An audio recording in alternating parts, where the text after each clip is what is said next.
When we talked last time, we talked a lot about anger in leadership and how that's kind of part of a leader's repertoire, and it's okay to be angry if it's authentic.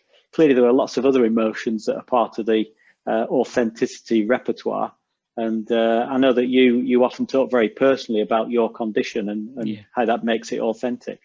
yeah. I think you're right. I mean, we did talk quite a lot about the use of anger last time, but I think there's a range of emotions that a genuine leader will demonstrate. And one of mine, again, is probably one to be used sparingly, but I think humour can be a very, very important leadership trait. I mean, as a leader, you're not out there to be a stand-up comedian.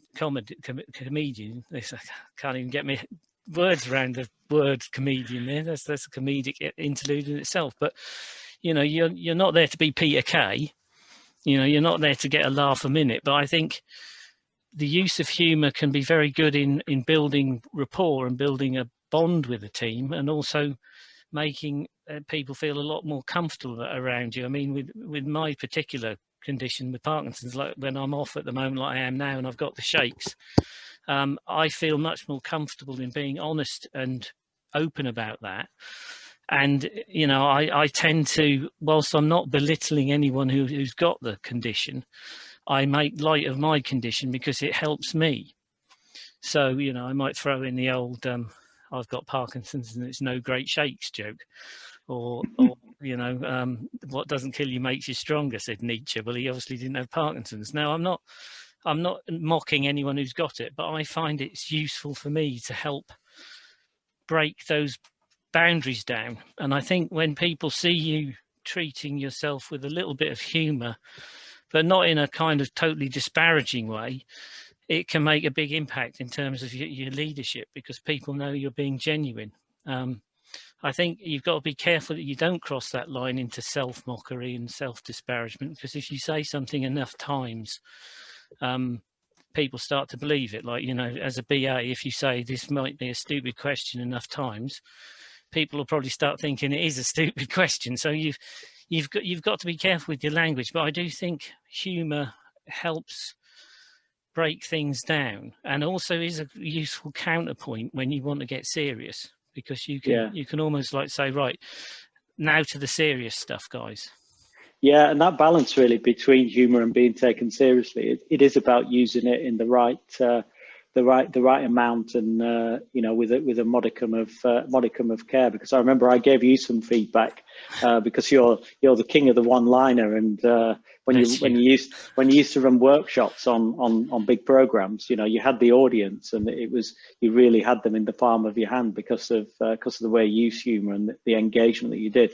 But there were times I felt sat in the audience where the debate was getting into we're going to get a decision here, we're going to get a decision here. And being a project manager, I love getting decisions and closing things down.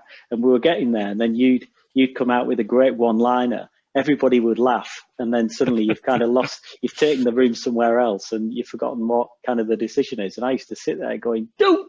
He's kind of missed that opportunity. So I remember we had a conversation about that, and it is all about feedback. I think it is. In using humor, what you're doing is you're taking a risk with your presentation in a good way. Yeah. And we've all seen presenters who don't take risks. They just become very, very boring, very staid presentations. So you take the risk, but you take on board the feedback and you adapt your proposition as you go through. And I think you're now the master at that, Dave. Oh, bless you for saying so, Sarah. And it's your feedback and other feedback that I've had helped kind of develop that, because you're right. I used to kind of live for the bon mot, the little one-liner that would get the laugh, and it was too much. And I remember one other of my managers saying to me, "You need to get some gravitas." And I responded with a quip, "Oh, is that a type of aftershave?" That proved the point, really, about, sometimes you've got to tone it down. But I think if you can use humour, you engage people. And it comes back to that thing we were talking about anger last time. If you get angry, people know when you're not angry. But if you're angry all the time, you've got nowhere to go. And I think it's the same with humour.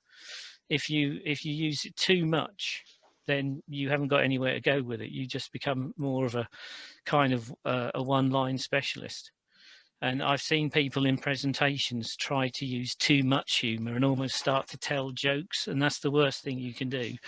I Yeah, think if you're going to use humour at all, it has to be sort of self-deprecating or observational. yeah, It that's right. needs to be in moderation. Yeah, and it's funny when from being a project manager to then go down to be a development coach. Emotion is something that when you do your coaching qualification, you're told very clearly not to get emotionally involved with the situation, to be dispassionate, and to be at a distance from your coachee.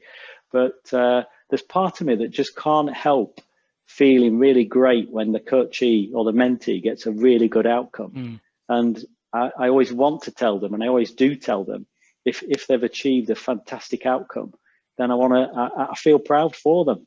Yeah. And the other side of the coin isn't obviously as good when they don't achieve that outcome. It's important not to get too down yourself, because you've still tried to help them, but ultimately it's with them to reach that outcome. But yeah, I always tell them, because I feel great and I want them to know I feel great, and they always respond to that, and they always we feel great for each other in a sense. Yeah, and I think that's an important thing, isn't it? When you're in that kind of coaching relationship or a mentoring relationship, is that you don't want to let your own emotions about the situation that the mentee might be in overwhelm your ability to help them.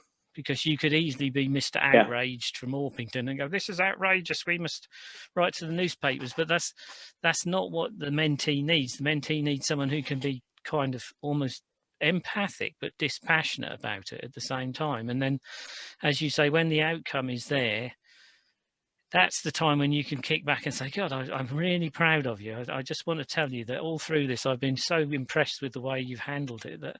And that's a really powerful message for them. And I think it's kind of knowing which emotion to play on. I mean, I think we're both quite honest in our speaking about our, each of our health conditions that we've been living with. And there are times I know that I have my words have a very emotional impact on people. And you wouldn't want to do that every time. You wouldn't, if you were doing an organizational reorganization announcement, you probably wouldn't want to be in floods of tears yourself. That probably wouldn't help the people you're presenting to. But I think there are times when bringing that emotion into it can be very, very powerful. And it's just, I mean, in my presentation skills training, I always finish the sessions with a recording of Martin Luther King's speech, the last speech he ever gave, where he says, "I have been to the mountaintop," and hugely emotional. And I have to admit, I do get a bit teary at that myself at the end of the training session. But then I think that kind of, again, emphasizes the power of communication, that it can affect people in that way. Yeah. So I think you've got to just make sure you get. And I think